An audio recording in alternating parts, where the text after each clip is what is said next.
Hi hello வணக்கம் நண்பர்களே. இன்னைக்கு கணித வினாக்கு வந்துட்டோம். கணித வினால நம்ம என்ன பார்க்க போறோம்னா 2, 5, எக்ஸ் மற்றும் 20 இந்த எண்கள் வந்து அதே வரிசையில் அமையுமானால் அதன் விகித சதவிகிதம் அப்படின்னு கேட்டிருக்காங்க.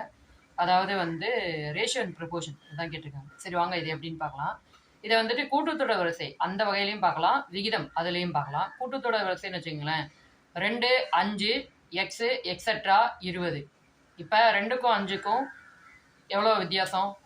3. அப்போ அடுத்தது என்ன இருக்கணும்? 8. அந்த 8 அப்படிங்கிறது தான் எக்ஸில் வரணும். எக்ஸுக்கு அப்புறம் டாட் டாட் வச்சு தான் 20ன்னு போயிருப்பாங்க. இப்போ புரிஞ்சா? இதே வந்து அந்த ரேஷியோ அண்ட் ப்ரொபோர்ஷன் அதில் பார்ப்போம்.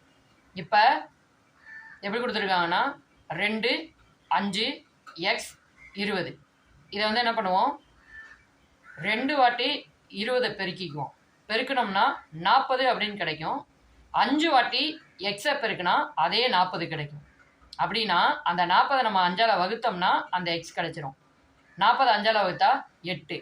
இப்போ புரிஞ்சா இந்த கணக்கு? ஸோ இந்த மாதிரி தான் இந்த மாதிரியான கணக்குகள் வந்து வந்தால் போடணும். இன்னொரு விதமாக சொல்லித்தரேன், அதையும் கேட்டுக்குங்க. இப்போ வந்து 2, 5, எக்ஸ் 20 அப்படின்னு கொடுத்துருக்காங்க. 20யும் 5ஐயும் எடுத்துப்போம். 5ஓட இன்னும் ஒரு 3 மடங்கு கூட்டினா அதான் 4வது மடங்கு தான் 20. அப்போ 2ஓட இன்னொரு 3 மடங்கு அதாவது 4வது மடங்கு என்ன வரும்? 8. எப்படின்னா 2, 4, 6, 8. 2, 4, 6, 8. 4, 6, 8. இது வந்து 3 மடங்கா? அது கூட இருக்கிற அந்த 2ஐயும் கூட்டிக்கிறோம், 8. இப்படி தான் நண்பர்களே இந்த மாதிரியான சம்ஸ் வந்தால் போடணும். தேங்க்யூ.